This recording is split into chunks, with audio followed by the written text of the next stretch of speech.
மக்களுக்காக குரல் கொடுக்கின்ற போது, மக்களுக்காக எங்களை அர்ப்பணிக்கின்ற போது, மக்களுடைய அபிவிருத்தி வேலைகளை முன்னெடுக்கின்ற போது மாற்றத்தை செய்து காட்டுவார்கள் என்று எனக்கு நம்பிக்கை இருக்கிறது. அதன் அடிப்படையில் இருக்கின்ற போது நாங்கள் பொருளாதார நடவடிக்கைகளை இப்பொழுது கடந்த வரவு செய்திருக்கிறது. அதிகமான நிதி ஒதுக்கீடு கூடுதலாக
அவருடைய வருகையை நாம் அனைவரும் மிகவும் ஆதரவுடன்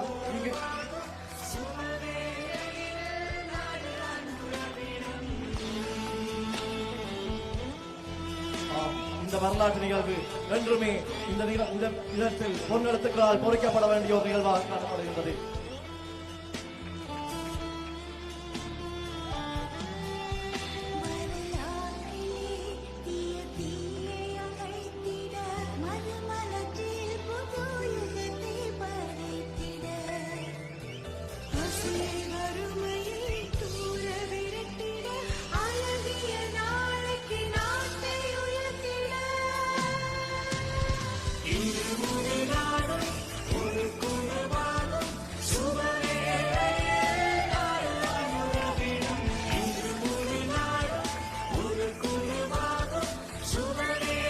உங்களது கரகோஷங்கள் நமது தோழருடைய இந்த வருகையினை நாம் அனைவரும் கரகோஷத்துடன் வரவேற்றுக் கொள்வோம்.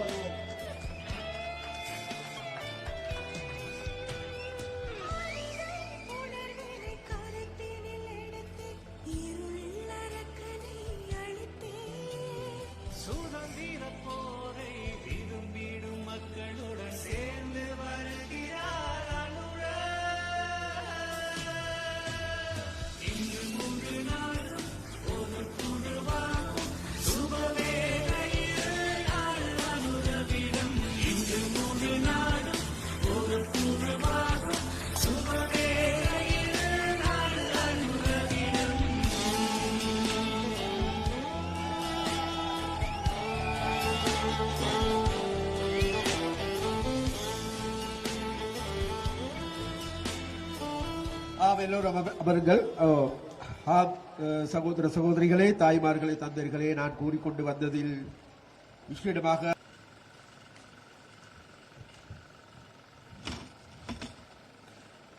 எமது அமைச்சர் கடற்தொழில் மற்றும் நீரியல் வளங்கள் அமைச்சர் சந்திரசேகரம் தோழர் அவர்களுக்கு எமது நன்றிகள். அடுத்ததாக நாம் அனைவரும் ஆவலுடன் எதிர்பார்த்திருக்கும் எமது தோழர் 75 வருட கால அரசியல் கலாச்சாரத்தை மாற்றியமைத்த எமது இடதுசாரிகளின் தலைவர், வரலாற்றின் முதல் முறையாக உள்ளூர் சபைகளினை ஊழலற்ற அணியிலும் கொடுக்க வேண்டும் என்ற நோக்கத்தோடு நாடு முழுவதும் விஜயம் மேற்கொண்டுள்ள எமது தோழர் அன்றகுமார திசாநாயக்க அவர்களை எமக்கு உரையாற்றுமாறு அன்புடன் அழைத்து நிற்கின்றோம்.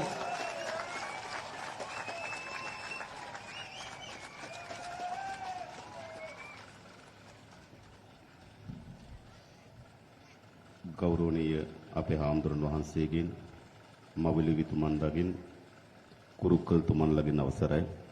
வணக்கத்துக்குரிய மதமறு குருகளே,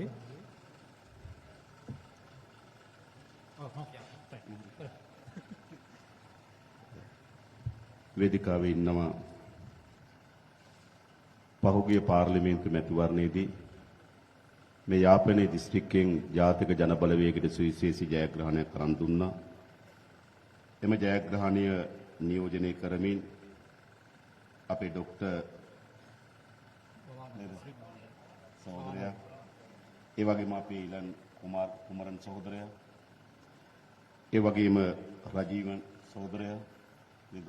අපේ පාර්ලිමේන්තුව දැන් නියෝජනය කරනවා. ඒ සියලු දෙනාගෙනුත් இந்த மேடையில் அமர்ந்து கொண்டிருக்கின்ற தேசிய மக்கள் சக்திக்கு போன பொது தேர்தலின் போது மாபெரும் வெற்றியை எடுத்து தந்த மக்கள் பிரதிநிதிகளாக இருக்கின்ற தோழர் பவானந்த ராஜா அவர்களே, இளன் குமரன் அவர்களே, ரஜீவன் அவர்களே, ඒ වගේම අපේ දීවර ඇමති චන්ද්‍රසේකර සහෝදරයා, அதே போல மேடையில் இருக்கின்ற எமது மீன்பிடித்துறை அமைச்சர் தோழர் சந்திரசேகரன் அவர்களே, එළබෙන මේ මැතිවරණයේදී මේ යාපනයේ නගර සභාවේ කණ්ඩායමට නායකත්වය දෙන අපේ කබිලන් සහෝදරයා, அதே நேரம் எதிர்வரும் உள்ளூராட்சி மன்ற தேர்தலில் யாழ்ப்பாண மாநகர சபைக்கு தலைமை தாங்கும் கபிலன் தோழர் அவர்களே, අපේ සහෝදරයන් සහෝදරවරුන් සියලු දෙනාගෙන් අවසරයි. சகோதர சகோதரிமார்களே, எல்லோருக்கும் வணக்கம். සහභාගී වෙලා ඉන්න ආදරණීය අම්මලා තාත්තලා සහෝදර සහෝදරයන් ඔබ සියලු දෙනාගෙනුත් අවසරයි. இந்த இடத்தில் கூடியிருக்கின்ற தாய்மார்களே, தந்தைமார்களே, உங்கள் அனைவருக்கும் வணக்கம். මගේ කතාව පරිවර්තනය කරනවා දිගු කාලන අපේ මිතුරෙක් වන ස්වාමිනාදන් විමල් සහෝදරයා. මේ සහෝදරයාගෙනුත් අවසරයි.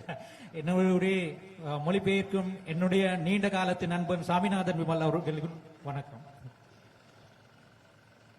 විශේෂයෙන්ම මම පළමු කොටම තමුන් වහන්සේලාට ස්තුති වනවා. ගිය සැරේ පාර්ලිමේන්තු මැතිවරණයේදී ඓතිහාසික ප්‍රතිඵලයක් මේ යාපනයේ දිස්ත්‍රික්කය ජාතික ජනබලවේගයේ ජයග්‍රහණය කරලා ලබා දීමට තමුන් වහන්සේලා මැදිහත් වීම පිළිබඳව முதலாவதாக நான் உங்களுக்கு நன்றி தெரிவித்திருக்கின்றேன். போன பொது தேர்தலின் போது தேசிய மக்கள் சக்திக்கு நீங்கள் வழங்கிய பெரும் வெற்றிக்காக. සාමාන්‍යයෙන් අපේ රටේ ඡන්ද වලින් කරපු දේ තමයි ජනතාව බෙදපු එක. பொதுவாகவே இலங்கையில தேர்தலூடாக செய்யப்பட்டது மக்களை பிரிக்கப்பட்டமைதான். උතුර ජනතාව දෙමළ පක්ෂ තෝරනවා, නැගෙනහිර ජනතාව මුස්ලිම් පක්ෂ තෝරනවා, දකුණු ජනතාව සිංහල පක්ෂ තෝරනවා. ඒක තමයි ඉතිහාසය. வரலாற்றில் என்ன நடந்தது என்றால், வடக்கு மக்கள் தமிழ் கட்சிகளை தெரிவு செய்கிறார்கள், கிழக்கு மக்கள் முஸ்லிம் கட்சிகளை தெரிவு செய்கிறார்கள், தென்னிலங்கை மக்கள் வந்து சிங்கள கட்சிகளை தெரிவு செய்கிறார்கள். ඒකෙන් උනේ හැම ඡන්දයකදීම අපේ රටේ ජනතාව බෙදෙන එක. அதன் ஊடாக என்ன நடந்தது என்றால், எல்லா தேர்தலையும் எங்கள் மக்களே பிரிக்கப்படுவதாக தான் அமைந்தது. හැබැයි පහුගිය මහමැතිවරණදී මොකද්ද සිද්ධ වුනේ? ஆனால் கடந்த பொது தேர்தலின் போது என்ன நடந்தது?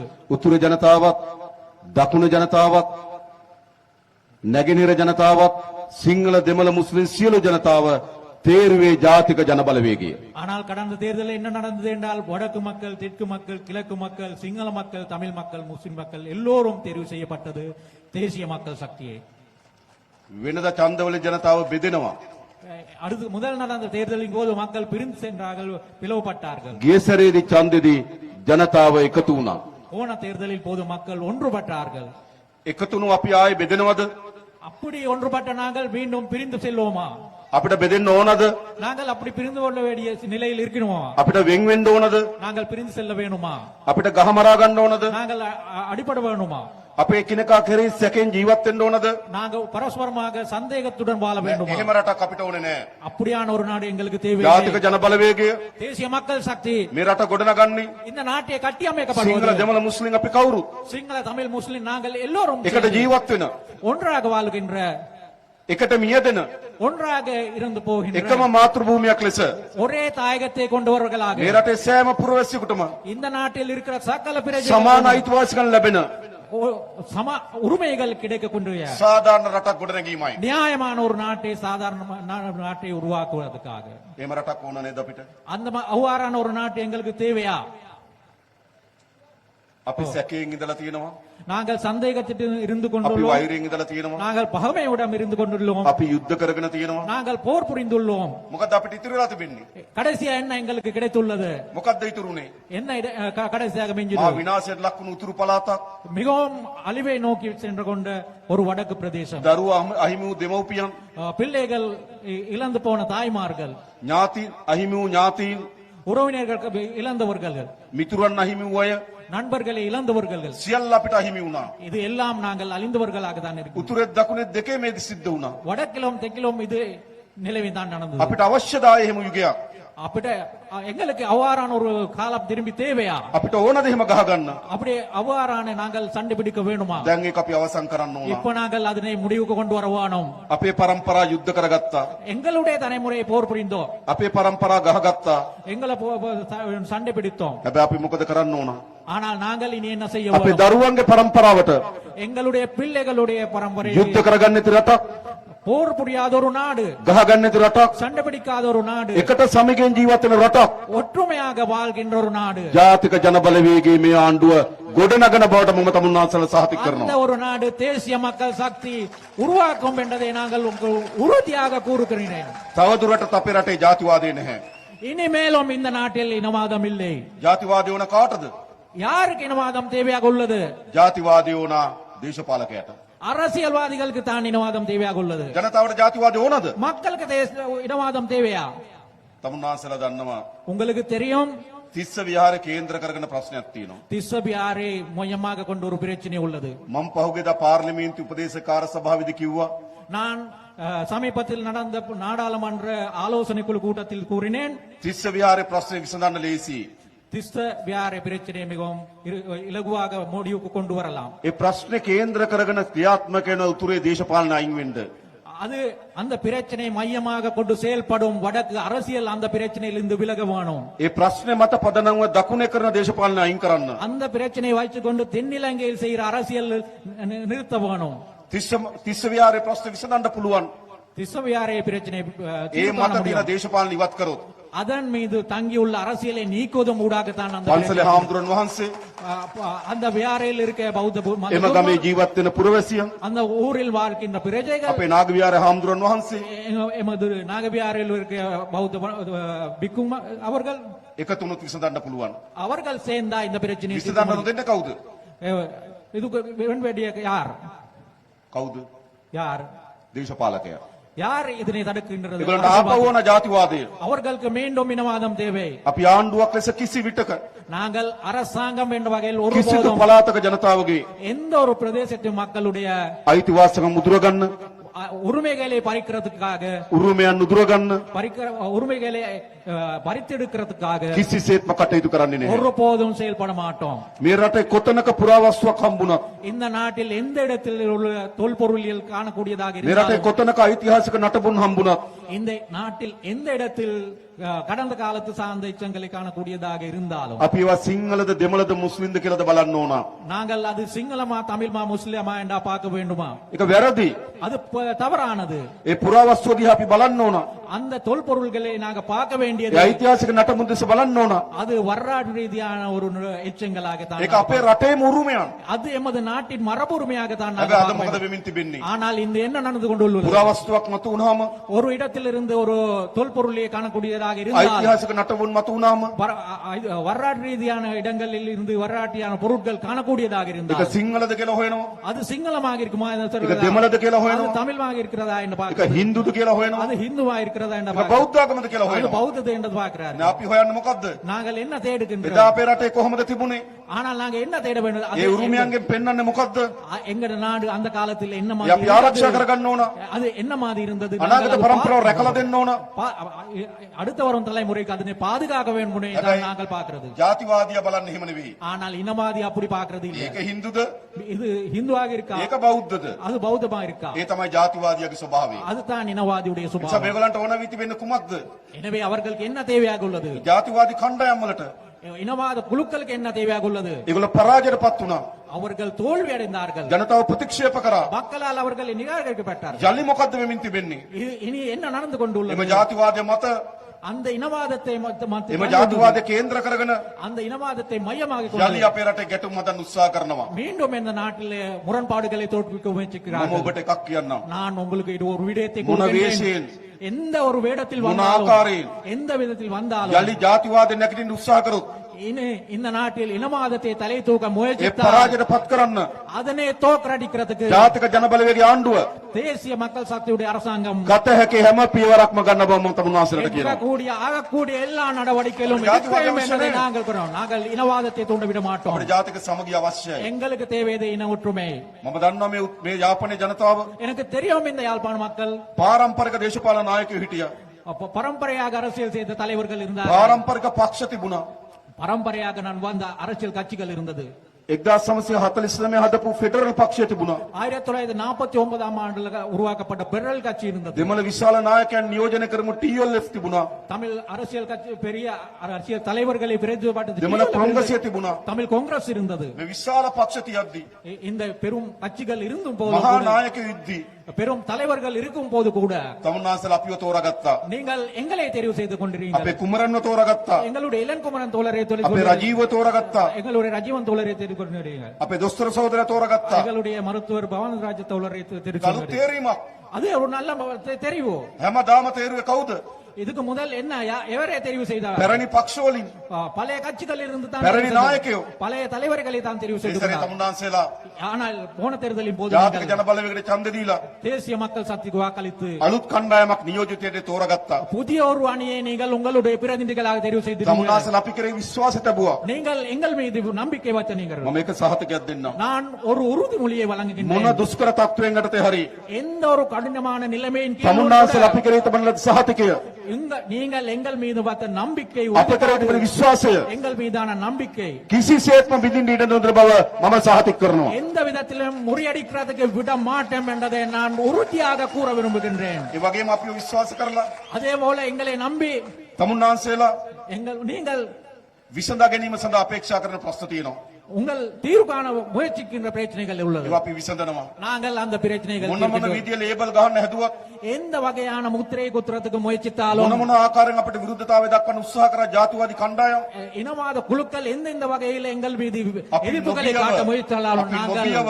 நாங்கள் அச்சமின்றி තමුන්වහන්සේලගේ අයිතිවාසිකම් உங்களுடைய உரிமைகளை ජාතික සමගිය සඳහා ගත යුතු ක්‍රියාමාර්ග தேசிய ஒற்றுமைக்காக எடுக்கக்கூடிய நடவடிக்கைகள் සියල්ල ගන්න බවට මම සහතික කරනවා. எல்லாம் எடுப்பேன் என்றதை நான் உறுதியாக கூறுகின்றேன். මම එකින් එක කියන්නම්. நான் ஒன்றொன்றாக கூற விரும்புகின்றேன்.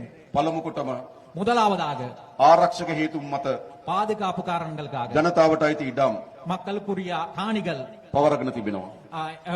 எடுத்துக்கொண்டு வரப்பட்டுள்ளது. දැන් යුද්ධයක් නැහැ. தற்போது போர் ஒன்று இல்லை. අපිට කාට හරි කියන්න පුළුවන් යුද්ධ තිබෙන වෙලාවදී වාස් වුණා කියලා. போர் இருந்த காலத்தில் அது நடந்தது என்று சொல்ல තව දුරටත් இனிமேலும் ආරක්ෂක හේතුන්යයි කියලා මුවා වෙමින් ஆனால் பாதுகாப்பு காரணங்களுக்கு லேபிள் காட்டிக்கொண்டு ජනතාවගේ ඉඩම් மக்களுடைய காணிகளை ආණ්ඩුව අතේ තියාගෙන ඉන්න අයිතියක් නැහැ. அரசாங்கத்து வச்சுக்கொள்ள இருக்கிறதுக்கு අපි உரிமை නිදහස් කළ හැකි හැම ඉඩමක්ම விடுவிக்கக்கூடிய எல்லா காணிகளையும் තමුන්වහන්සේලාට නිදහස් කරලා දෙනවා. உங்களுக்காக நாங்கள் விடுவித்து தருகின்றோம். පදිංචි වෙන්න, வசிக்கிறதுக்காக වගා කරන්න விவசாயம் අපි செய்யறதுக்காக දෙනවා. நாங்கள் கொடுக்கின்றோம். අපි වැඩ කරන්නේ நாங்கள் வேலை செய்யறது යුද්ධයක් එයි කියලා බලාගෙන නෙවෙයි. இன்னும் ஒரு போர் வரும் என்ற எதிர்பார்ப்பில் நாங்கள் வேலை செய்யறது අනිත් இல்லை. නායක වැඩ කරේ ஆனால் ஏனைய தலைவர்கள் வேலை செய்தது මේ අල්ලගත් ඉඩම් තියෙන්න ඕන. இந்த பிடிக்கப்பட்ட காணிகள் இருக்க வேணும். ආය යුද්ධයක් එයි. மீண்டும் ஒரு மறுபடியும் ஒரு මේ போர் வரும் අල්ලගත් என்று. දෙකල් හමුදා කඳුරු තියෙන්න ඕන. இந்த எடுத்துக்கொண்ட இடங்கள்ல ராணுவம் ஆய் இருக்க வேண்டும். யுத்தக்கை. மீண்டும் ஒரு போர் வரும் என்று. හැබැයි අපි වැඩ කරන්නේ நாங்கள் வேலை செய்யறது அப்படி இல்ல. යුද්ධයක් එයි කියලා හිතාගෙන නෙවෙයි. போர் வரும் என்று நினைச்சல் යුද්ධයක නතර කරන්න තමයි ජාතික ජනබලවේගය වැඩ කරන්නේ. நாங்கள் தேசிய மக்கள் சக்தி வேலை செய்யறது போர் உருவாக்கம் இருக்கிற நிலைமையை தடுக்கிறதுக்காக. ඒකයි ආණ්ඩුක වගකීම. அதுதான் அரசாங்க அரசாங்கத்தின் ඒ கடமை. විතරක් නෙවෙයි. அது மட்டுமல்ல, අපි දන්නවා මේ පළාත්වල இந்த பிரதேசங்கள் எங்களுக்கு தெரியும் විශාල පාරවල් ප්‍රමාණයක් වහලා තිබුණා. பெரும் பாதைகள் மூடப்பட்டுள்ள. අපි පියවරෙන් පියවර நாங்கள் படிப்படியாக ඒ පාරවල් அந்த வீதிகளை යලි විවෘත කරනවා. மீண்டும் திறந்து பட்டுக்கொள்ளுள்ளது. තමුන්නාසල් නිදහසේ කටයුතු කරන්න. உங்களால் சுதந்திரமாக செயல்படக்கூடியதாக. මේ විතරක් නෙවෙයි කොළඹත් පාරවල් වහලා තිබ්බා. அது மாத்திரமில்லை, இந்த பிரதேசத்து மாத்திரமில்லை, கலம்புலேயும் பாதைகள் மூடிதான் இருந்தது. ජනාධිපති මන්දිරය ඉස්සරහා පාර වහලා තිබ්බේ. ஜனாதிபதி மந்திரிக்கு முன்னால் இருந்த வீதி අරලියගහ மூடப்பட்டது. මන්දිරය ඉස්සරහා පාර වහලා තිබ්බේ. அரளியா மந்திரி என்ற இடத்தில் உள்ள பாதையை மூடித்தான் இருந்தது. අපි ඒ පාරවල් උත්තරියා. நாங்கள் அந்த வீதிகளையும் திறந்தோம். ජනාධිපති අගමැති මන්දිරය ඉස්සරහා පාරවල් අරින්න පුළුවන් නම් ஜனாதிபதி மந்திரிக்கு முன்னால் அரளிகா மந்திரிக்கு முன்னால் உள்ள வீதிகளை திறக்கக்கூடியதாக இருந்தால் යාපනයේ පාරවල් වහගෙන ඉන්න අයිතියක් නැහැ. யாழ்ப்பாணத்தில் இருக்க பாதைகளை மூடிக்கொண்டிருக்கிறதுக்கு ஒரு உரிமை இல்லையா? அது அப்படியான සාමකාමීකට යලි යථා තත්ත්වෙට මේ යාපනයේ ගිනවා. மீண்டும் இயல்பான நிலைக்கு நாங்கள் யாழ்ப்பாணத்தை கொண்டு வருகிறோம். යුද්ධ ඉතිහාසය, போர் வரலாற்றுக்குள் අමීර ඉතිහාසය, அந்த கசப்பான අපි வரலாற்றை අමතක කළ යුතු ඉතිහාසය. அந்த நாங்கள் மறக்க வேண்டிய අපි නැවත නැවත එක පාරන්න. மீண்டும் மீண்டும் அதை நாங்கள் නැවත නැවත தொடர்ந்து- ඒ තත්ත්වයට වෙන්න ඉඩ දෙන්නේ නැහැ. மீண்டும் என்ன அந்த நிலையை ඒක අපි කළ உருவாக்க යුතුයි. அது நாங்கள் செய்ய வேணும். මම දන්නවා අතුරුදහන් වූ දරුවන් පිළිබඳ ප්‍රශ්නයක් තිබෙන බව.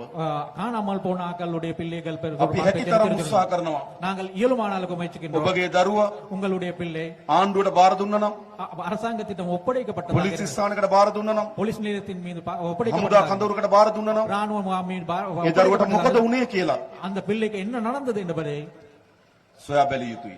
நாங்கள் தேடி பார்க்க வேணும். ඒක වගකීම් සහිත රජයක වගකීමක්. அதுதான் பொறுப்புள்ள அரசாங்கத்தின் கடமை. මම දන්නවා අතුරුදහන් වූ දෙමව්පියන්ගේ වේදනාව.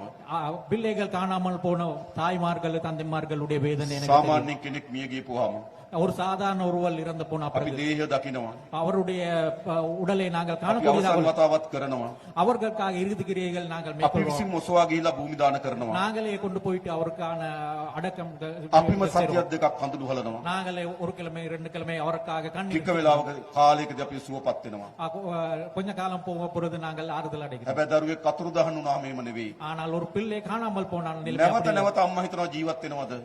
அந்த பிள்ளை வாழ்வோடு இருக்கிறாரோ என்ற කොහේ ඇද්ද? இருக்கிறார். எங்க இருக்கிறாரா என்ற தாய் විශාල கேட்கிறார். වේදනාවක්. அது ஒரு பெரும் வேதனை. මම දන්නවා ඒක. அது எனக்கு தெரியும். මගේ ඥාති සහෝදරයත් අතුරුදහන් වුණා.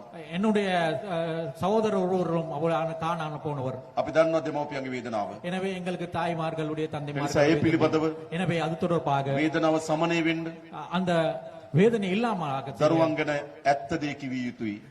பிள்ளைகள் தொடர்பாக உண்மையை நாங்கள் ඒ சொல்லுவோம். කාගෙවත් පරිගන්න නෙවෙයි. அது எவரிடம் இருந்தும் பழிவாங்க කාගවත් හිරියට යවන්න නෙවෙයි. எவரையும் ஒரு சிறைக்கு அனுப்புறதுக்கு අපිට இல்லை. සාමදානය සඳහා අවශ්‍යයි. எங்களுக்கு அமைதிக்காக அது தேவை. අපි ආණ්ඩුවක් හැටියට ඒ වැඩේ කරනවා. நாங்கள் அரசாங்கம் என்ற வகையில் அது செய்கின்றோம். අපිට අවශ්‍ය සාමදානය. எங்களுக்கு அமைதி தேவை. ඉතිහාසයේ ජීවත් වෙන එකෙන් අපි මිදෙන්න ඕන. வரலாற்றில் வாழ்வது நாங்கள் மீள் வேணும். ඉතිහාසයේ වේදනාවෙන් අපි මිදෙන්න ඕන. வரலாற்றில் இருந்து வருகின்ற வேதனையில் இருந்து நாங்கள் மீள අමීර வேணும். ඉතිහාසයෙන් අපි ගැලවෙන්න ඕන. அந்த வரலாற்றில் இருந்து நாங்கள் மீள வேணும். අපි අලුත් පරිච්ඡේදයක් ආරම්භ කරන්න. நாங்கள் புதிய ஒரு அத்தியாயத்தை தொடங்க வேணும். අන්න ඒ වෙනුවෙන් තමයි அதுக்காகத்தான் තමුන්නාන්සලා ජාතික ජනබලවේගයේ ආණ්ඩු කරේ විශ්වාසය ලැබුවේ. அதுக்காகத்தான் நீங்கள் தேசிய පැරණි දේම ඕන නම් பழையதே தேவையாக இருந்தால் පැරණි පක්ෂමයි තෝරන්නේ. பழைய கட்சிகளை தான் நீங்க தெரிவித்து පැරණි දේ ඕන නම් பழையதே தான் පැරණි නායකයෝ තෝරන්නේ. பழைய தலைவர்களை தான் நீங்க හැබැයි ජනතාව අපි තේරුවේ කුමක් වෙනුවෙන්ද? ஆனால் மக்கள் ஏன் எங்களை தெரிவு செய்தார்கள்? අලුත් දේ වෙනුවෙන්.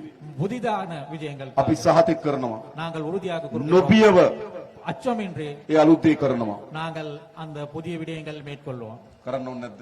செய்ய வேண்டியதாக இல்லையா? කරන්න ඕනේ නැද්ද? செய்ய வேண்டியதாக இல்லையா? කරන්න ඕනේ. ඒක අපේ රට. අපි කවුරු ජීවත් වෙන රට. இது எங்களுடைய நாடு, நாங்கள் எல்லோரும் வாழ்கின்ற நாடு. ඒ நாங்கள் විතරක් செய்வோம். නෙවෙයි. அது மட்டும் இல்ல, ක්‍රමානුකූලව මේ රටේ ජනතාවගේ ජීවිතේ නගා සිටවන්න ඕන. படிப்படியாக இந்த மக்களுடைய வாழ்க்கை தரத்தில் நாங்கள் மேல் வரணும். අපි දන්නවා පැරණි පාලකයෝ எங்களுக்கு தெரியும் பழைய ஆட்சியாளர்கள் අපේ රටේ ආර්ථික විශාල ලෙස කඩා වැට්ටුවා. எமது பொருளாதாரத்தை, நாட்டின் பொருளாதாரத்தை வீழ்ச்சி அடைய செய்தார்கள். තෙල් ටික ගේන්න බැරි, எண்ணெய் கொண்டு வர முடியாத நிலை, බෙහෙත් ටික ගේන්න බැරි, மருந்துகளை கொண்டு வர முடியாத ගෑස් நிலைமை, ටික ගේන්න බැරි, எரிவாயு கொண்டு வர முடியாத ණය நிலைமை, ටික ගෙවා ගන්න බැරි රටක් හැදුවා. கடனை வீல செலுத்த முடியாத ஒரு මුළුමනින්ම මේ நாடு. පාලකයෝ අපේ රට කඩා වැට්ටුවා. இந்த நாட்டில் ஆசியாளர்கள் இந்த நாட்டை முழுவதாகவே சீரழிஞ்சு අපි விட்டார்கள். දැන් ක්‍රමානුකූලව நாங்கள் இப்ப படிப்படியாக අපේ රට ගොඩනගමින් තිබෙනවා. எமது நாட்டை கட்டியெழுப்பு கொண்டு இருக்கிறோம். මම කියන්න සතුටුයි. நாங்க சொல்ல விரும்புகின்றேன், අවුරුදු 5-6කට පස්සේ 5-6 வருடங்களுக்கு பிறகு ලංකාවේ වැඩිම විදේශ සංචිත ප්‍රමාණයක් එකතු වෙලා තියෙනවා. இலங்கையில் மிகவும் அதிகமான வெளிநாட்டு செலவாணி நாங்கள் இப்ப திரட்டி உள்ளது මාස 6ක් තිස්සේ 6 மாத காலமாக ඩොලරයට සාපේක්ෂව රුපියල හෙල්ලෙන්නේ නැතුව තියෙනවා. டொலருடன் ஒப்பிட்டும் அளவில் பார்க்கும் போது ரூபாவின் பெறுமதி வித்தியாசம் அடையாமல் இருக்கு දාලා ගියපු විශාල ව්‍යාපෘති ප්‍රමාණයක් மூடிப்பட்டு இருந்த பெரும்பாலான செயல் திட்டங்கள் යලි ආරම්භ කරන්න තීරණය කරලා තිබෙනවා. திரும்பி தொடங்குறதுக்காக நாங்கள் நடவடிக்கை கொள்கிறோம் කටුනායක එයාපෝට් එකේ ව්‍යාපෘතිය ජපාන් රජය දාලා ගියා. கட்நாயகா உள்ள விமான நிலையத்தின் செயல் திட்டத்தை ஜப்பான் அரசாங்கம் கைவிட்டு கொண்டது ආපහු ආරම්භ කරන්න තීරණය කරා. அதனை திரும்பி தொடங்குறதுக்காக தீர்மானித்துள்ளோம் චීන රජයෙන් சீன அரசாங்கத்தால் ව්‍යාපෘති විශාල ප්‍රමාණයක් දාලා ගියා. பெரும்பாலான செயல் திட்டங்களை விட்டு අලුත් சென்றார்கள். ව්‍යාපෘති සහ පැරණි ව්‍යාපෘති 76ක් ආරම්භ කරන්න තීරණය කරලා තිබෙනවා. ஆனால் தற்போது பழைய செயல் திட்டங்களும் புதிய திட்டமாக 76 செயல் திட்டங்களை திரும்பி தொடங்குறதுக்காக நாங்கள் ඉන්දියානු செயல்படுறோம் රජය இந்த இந்திய அரசாங்கம் මහාව ඉඳන් ඕමන්ත දක්වා மாவையிலிருந்து ஓமந்த் வரையான රේල් පාරේ සංඥා පද්ධති සවි කරන්න தண்டவாளத்தில் உள்ள சமிக்கை பద్ధதி முழுமையை உருவாக்குறதுக்காக ණය මුදලක් දුන්නා. கடனை வழங்கியது පහුගියදා මෝදි අග්‍රාමාත්‍යතුමාගේ සහභාගීත්වය සමග கடந்த மாதத்தில் நடந்த மோடி அவர்களுடைய விஜயத்துடன் கடந்த சில நாட்களுக்கு முன்னர் நடந்த மோடி அவர்களுடைய விஜயத்துடன் එම ණය මුදල ආධාරය බවට පරිවර්තනය කරා. அந்த கடனை எங்களுக்கு கொடுக்கிற அன்பளிப்பாக மாத்தி இருக்கிறார். අපි සහාය ගන්න සෑම රටකින්ම நாங்கள் எல்லா நாடுகளிலிருந்தும் உதவி එකම පරමාර්ථය பெறுகிறோம். මේ රට ගොඩ නැගීම. எங்களுடைய ஒரே ஒரு அதிபாப்பு இந்த එතනින් நாடு. අතර උනේ නැහැ. ஆனால் அதிலிருந்து நிறுத்துவதில்லை. අපි අස්වැසුම දීමනාව වැඩි කරා. நாங்கள் அஸ்வசுப்பம் கொடுப்பனவே உள்ளோம். අපි දන්නවා අස්වැසුම ලැබෙන්න ඕන සමහර පිරිසට ලැබෙන්නේ නැහැ. எங்களுக்கு தெரியும் அஸ்வசுப்பம் கொடுப்ப கிடைக்க வேண்டிய சிலருக்கு இன்னும் கிடைக்கிற இல்லை. ජූනි මාසේ ஜூன் மாதத்திலிருந்து අලුතින් புதிதாக ලක්ෂ 4කට අස්වැසුම දෙන්න අපි තීරණය කරලා තිබෙනවා. 4 லட்சம் மக்களுக்கு நாங்கள் புதிதாக அஸ்வசுமம் கொடுக்கறதுக்காக தீர்மானித்தோம். ජනතාව බලා ගන්න ඕන. நாங்கள் மக்களை பாதுகாக்க போனோம். අපි ඖෂධ ගේන්න සල්ලි වෙන් කරලා තියෙනවා ආණ්ඩුවෙන්. நாங்கள் அரசாங்கத்தால் மருந்துகளை கொள்ளணும் செய்யறதுக்காக හරියට වැඩ ටික කරොත් நாங்கள் சரியாக வேலை செய்தால் ආයි බෙහෙත් පෙත්තක් ඉග වෙන්නේ නැහැ අපේ ඉස්පිරිතාලවල. நாங்கள் அப்படி சரியாக வேலை செய்தால் மருத்துவமனைகள் ஒரு மருந்து கூட தட்டுப்பாடு வராது. අපි හදනවා මේ රට පියවරෙන් පියවර. நாங்கள் படிப்படியாக இந்த நாட்டை ඒ கட்டியெழுப்புறோம். වගේම அதே போலதான் 30000 රාජ්‍ය සේවයට බඳව ගන්න අපි බලාපොරොත්තු වෙනවා. 30,000 பேர் அரசு சேவைக்கு இணைந்து கொள்றதுக்கு நாங்கள் எதிர்பார்க்கிறோம். අපේ ජනතාව ඉන්නවා දෙමළ භාෂාව කතා කරන. எமது மக்கள் தமிழ் மொழி பேசுகின்ற மக்கள் இருக்கிறார்கள். හැබැයි අපේ රාජ්‍ය සේවයට ප්‍රමාණවත් නැහැ. ஆனால் அரசு சேவையில் போதிய அளவுக்கு இல்லை. ඒ නිසා බොහෝ රාජ්‍ය ආයතනවල எனவே பெரும்பாலான அரசு දෙමළ நிறுவனங்கள் භාෂාවෙන් කතා කරන අයගේ හිගයක් තියෙනවා. தமிழ் மொழி பேசுகின்றவர்களுடைய தட்டுப்பாடுகள் இருக்கின்றன. අපි 30000 රාජ්‍ය සේවයට බඳව ගන්නවා. நாங்கள் 30,000 பேர் அரசு சேவைக்கு இணங்கப்படுகிறோம். අපි ඒකෙන් සැලකිය යුතු ප්‍රමාණයක් அதுல குறிப்பிட்டதக்க எண்ணிக்கை දෙමළ භාෂාවෙන් කතා කරන අය රාජ්‍ය සේවයට බඳව ගන්න අපේක්ෂා කරනවා. தமிழ் மொழி பேசுகின்றவர்கள் அரசு சேவைக்கு இணைந்து கொள்றதுக்கு நாங்கள் මේ எதிர்பார்க்கிறோம். අවුරුද්දේ අපි පොලිසියට 2000ක් බඳව ගන්නවා. இந்த வருஷத்தில் நாங்கள் 2,000 பேர் போலீஸ் අපි 10000ක් බඳව ගන්න සැලසුම් කරලා තිබෙනවා. நாங்கள் 10,000 பேர் இருக்கிறது. 2000ක් මේ අවුරුද්දේ බඳව ගන්නවා. அதுல 2,000 பேர் இந்த හැබැයි வருஷத்தில் තමුන්නාන්සලගේ පොලිසියේ அது அப்போது உங்களுடைய போலீஸ்ல වැඩිපුර ඉන්නේ සිංහල භාෂාව කතා කරන අය. சிங்கள மொழி பேசுகின்றவர் தான் இப்ப இருக்கிறார். දෙමළ භාෂාව කතා කරන අයගේ හිගයක් තියෙනවා. தமிழ் மொழி பேசுகின்றவர்களுடைய තමුන්නාන්සලා දරුවෝ පොලිසියට බැඳෙන්න කියලා අපි ආරාධනා කරනවා. உங்களுடைய பிள்ளைகளுக்கு போலீஸ் சேவை இணைந்து கொள்ள என்று சொல்லி මේ நாங்கள் බඳවා ගන්න 2000න් இந்த இவ்வாறு உள்வாங்கி கொள்வோம். 2,000 අඩුම பேர் තරමේ 500ට වඩා වැඩි ප්‍රමාණයක් குறைஞ்சபட்சம் 500க்கும் மேற்பட்டவர் දෙමළ භාෂාව කතා කරන අය බැඳින්න ඕන.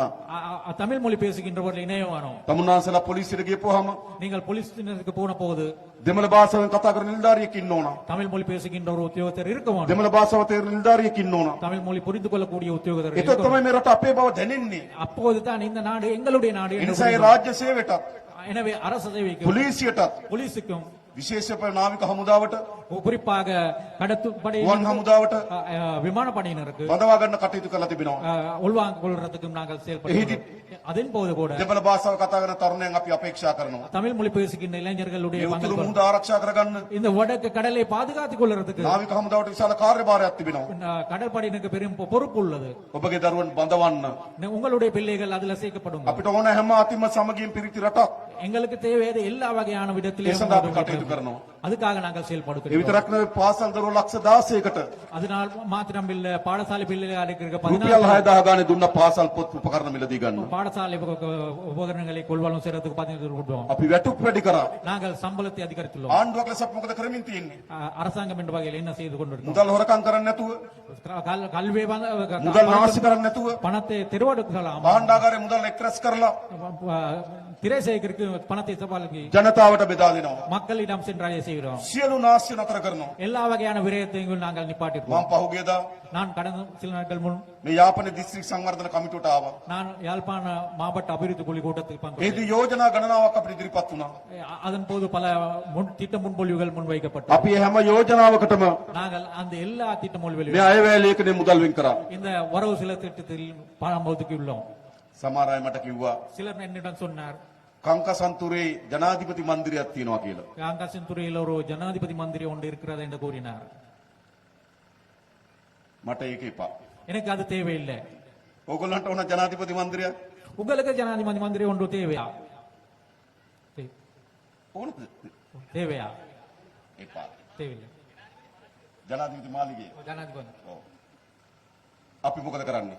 நாங்கள் என்ன செய்ய வேணும்? අපි දිස්ත්‍රික් සංවර්ධන කමිටුවට කිව්වා நாங்கள் மாவட்ட அபிவிருத்தி குழு මේ கொடுத்தோம். යාපනයට වැදගත් වෙන ව්‍යාපෘතියක් කියන්න.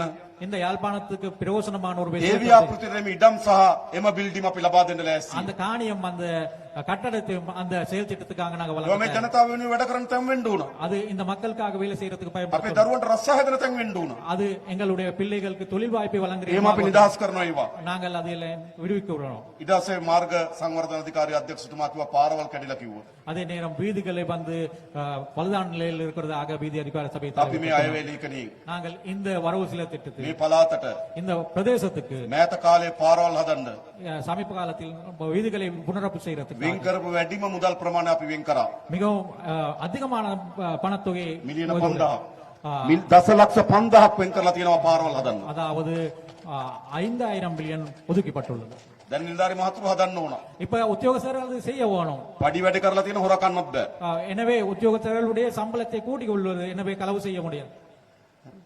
ඉතින් අපි වැඩ කරලා ලෑස්ති වෙලා තියෙනවා. இப்ப வேலை செய்யறதுக்கு ඒ ready. විතරක් නෙමෙයි මේ යාපනයේ පුස්තකාලේ அது மட்டும் இல்லை, இந்த யாழ்ப்பாணம் பொதுசன் நூலகம் ඉතිහාසය ඉතාමත් வரலாற்றில் மிகவும் කළු மிகவும் கருப்பான සිදුවීමක් මේ පුස්තකාලයත් එක්ක ගැට ගහිලා இந்த තියෙනවා. நூலகத்துடன் தொடர்புடையதாக கருப்பான ஒரு சம்பவம். 83 බොහෝ දේවල් 81 බොහෝ දේවල් විනාශ වුණා. 1986 ஆண்டு பல அழிந்து போனது. ඒ පුස්තකාලයක් විනාශ කිරීම ஆனால் ஒரு நூலகத்தை அழிக்கிறது අපේ හැම කෙනාගේම හදවත් පෑරුවා. எங்களுடைய எல்லோருடைய இதயத்தை வேதனைப்படுத்த விதமாக පුස්තකාලයකට ගිනි තැබීම තමයි ஒரு நூலகத்தை கொளுத்துறது தான், ජාතිවාදයේ උච්චතම අවස්ථාව. அதுதான் இனவாதத்தின் உச்சகட்டம். අපි මේ අවුරුද්දේ நாங்கள் இந்த வருடத்தில் රුපියල් කෝටි 10ක් அதாவது 10 கோடி ரூபாய் වෙන් කරා ஒதுக்கப்பட்டுள்ளோம். පුස්තකාලේ පහසුකම් ටික හදන්න. நூலகத்தில் வசதிகள் ඒ දරුවන්ට කියවන්න, இந்த பிள்ளைகளுக்கு දරුවන්ට ඉගෙන ගන්න. படிக்கிறதுக்கு එහෙමයි අපි ආණ්ඩුවක් වැඩ කරනවා. அப்படித்தான் நாங்கள் இது அரசாங்கம் விතරක් வேலை නෙවෙයි. செய்கிறோம். அது மட்டுமல்ல, මේ නගර සභා බිල්ඩින් එක இந்த நகர சபை கட்டடம் විශාල බිල්ඩින් එකක් තියෙනවා. பெரிய ஒரு கட்டடம் ஒன்று உள்ளது. හැබැයි මොකවත් වැඩක් වෙන්නේ නැහැ. ஆனால் எந்த ஒரு வேலையும் நடக்கிறதாக இல்லை. ඒ බිල්ඩින් එක ඔක්කොම හැදුවට පස්සේ அந்த பில்டிங் முழுமையாக பூர்த்தி செய்த பிறகு මොනවද කරන්න කියලා හිතා ගන්නත් බෑ. என்ன செய்யலாம் என்பது நாங்கள் யோசிக்க முடியாத அளவில் இருக்கு. ඒ තරම් විශාල බිල්ඩින් එකක්. அந்த அளவுக்கு பெரிய ஒரு பில்டிங். අපේ ගම්වල ගෙවල් ඉතා කුඩායි. எங்களுடைய கிராமங்களில் இருக்கிற வீடுகள் மிகவும் சிறிது. අපේ නගර සභාව ගොඩාක් ලොකුයි. ஆனால் எங்களுடைய முனிசிபல் கவுன்சில் வந்து மிக பெரியது. ඉවරද? அப்படித்தான் நிலைமை. අපි මොකද කරේ? நாங்கள் என்ன செய்ய வேணும்? ඒක මේ අවුරුද්දේ அது இந்த வருடத்தில் වැඩ නැවත ඒක රාජකාරී පටන් ගන්න පුළුවන් වෙන ආකාරයට அதில் வேலைகள் திரும்பி தொடங்கக்கூடியதான முறையில் ප්‍රතිසංස්කරණය කිරීම සඳහා மேல் திருத்தங்கள் செய்யக்கூடியதாக දසලක්ෂ 400ක් වෙන් කරලා තියෙනවා. 10,00,000 மில்லியன் හදන්න ඕන. இதனை கட்டியமைக்க வேணும். ජනතාවගේ තැන් බවට පත් කරන්න இது ඕන. மக்களுடைய இடங்களாக மாற்ற ඒ வேணும். විතරක් නෙවෙයි. அது மாத்திரமல்ல, මේ උතුරු පළාත இந்த வடக்கு மாகாணம் විශාල ජනතාව මහ පොළොවත් එක්ක හැප්පෙන ජනතාවක්. இந்த நிலத்துடன் போராடுகின்ற மக்களுடைய பிரதேசம். අපි පෝරසානාධාර වැඩි කරා. நாங்கள் உரமானியத்தை கூட்டியுள்ளோம். 15000 තිබුණ එක 25000 දක්වා වැඩි කරා. 15,000 இருந்ததை நாங்கள் 25,000 கூட்டியுள்ளோம். එළවලු සහ පළතුරු වගා කරනවා නම් ඒවටත් අපි පෝරසානාධාර දෙන්න කටයුතු කරනවා. மரக்கறிகளுக்கும் வேற பழங்களுக்கான விவசாயிகளுக்கும் நாங்கள் நிவாரணத்தை ඒ வழங்குகிறோம். විතරක් නෙවෙයි අපි හඳුනාගෙන තියෙනවා. அதை மட்டுமல்ல, நாங்கள் அடையாளம் මේ கண்டுள்ளோம். උතුරු පළාතේ இந்த வடக்கு மாகாணத்தில் අක්කර 16000ක පුළුවන් පොල් වගා කරන්න. 16 ஏக்கர் தென்னை பயிரீடு செய்யக்கூடியதாக අලුත් உள்ளது. පොල් ත්‍රිකෝණයක් හදන්න පුළුවන්. எனவே தென் முக்கோணம் ஒன்று நாங்கள் உருவாக்குறதுக்கு ආණ්ඩුව සහාය දෙන්න ඕන. அதுக்காக நாங்கள் அரசாங்கம் අපි මේ අවුරුද්දේ நாங்கள் இந்த வருடத்தில் මිලියන 500ක් වෙන් කරා. 500 மில்லியன் ரூபாய் මේ පොල් වගා කරන ගොවීන්ට தென்னை பயிரிடும் செய்யும் விவசாயிகளுக்கு ආණ්ඩුවෙන් පොල් පෙළ ටික ලබා දෙනවා. அரசாங்கத்தால் தென்னை ආණ්ඩුවෙන් පොල් පොහොර දෙන්නම්. அதே நேரம் உரம் வழங்குறதுக்கும் ආණ්ඩුවෙන් පොල් වල ටික කපන්න බිම සකස් කර ගන්න සල්ලි දෙන්නම්. அதே நேரம் நிலத்தை தயாரிக்கிறதுக்காகவும் වගා කරන්න ලෑස්ති වෙන්න. நீங்கள் அதனை பயிரிடுறதுக்கு අපි தயாராக යල්ලි நாங்கள் மறுபடியும் උතුර දකුණ නැගෙනහිර ભેදකින් තොරව வடக்கு தெற்கு கிழக்கு என்ற பேதம் இல்லாமல் මේ රට ගොඩ නැගීම සඳහා වෙහෙසෙමු. இந்த நாட்டை கட்டியெழுப்புறதாக முயற்சிப்போம். මේ උතුරු පළාත இந்த வடக்கு மாகாணம் සංචාර කර්මාන්තයට ඉතා විශාල ඉඩ ප්‍රස්ථා තිබෙනවා. சுற்றுலாத்துறைக்காக பெரிய வாய்ப்புகளை கொண்ட பிரதேசம். හැබැයි අරුගම්බෙට එන තරම් ஆனால் அருகம்பை பிரதேசத்துக்கு வருகின்ற அளவுக்கு දකුණට යන තරම් தென்னிலங்கைக்கு வருகின்ற அளவுக்கு උතුරට සංචාරක වෙන්නේ නැහැ. வடக்கு நோக்கி අපි சுற்றுலா අභ්‍යන්තර பயணிகள் ගුවන් සේවය ඉතාමත් ශක්තිමත් කරලා நாங்கள் உள்நாட்டு விமான சேவையை மிகவும் பலப்படுத்துவோம். කොළඹට එන සංචාරකයින් கிளம்புக்கு வருகின்ற உல்லாச பயணிகள் ගුවනින් යාපනයට එන්න වැඩ පිළිවෙල விமானம் යනවා. மூலமாக யாழ்ப்பாணத்துக்கு வருகின்றதான අලුත් සංචාරක ගමනාන්තය බවට යාපනය පත් කරනවා. அதாவது சுற்றுலா மையமாக சுற்றுலாவர்கள் வருகின்றவருமாக யாழ்ப்பாணம் මනරම් මෙරළ තීරයක් තියෙනවා. மிகவும் அழகான ஒரு கடற்கரை உள்ளது. සංචාර කර්මාන්තර යෝග්‍ය ස්ථානයක් බවට පත් වෙලා තිබෙනවා. சுற்றுலாத்துறைக்காக பொருத்தமான இடமாக உள்ளது.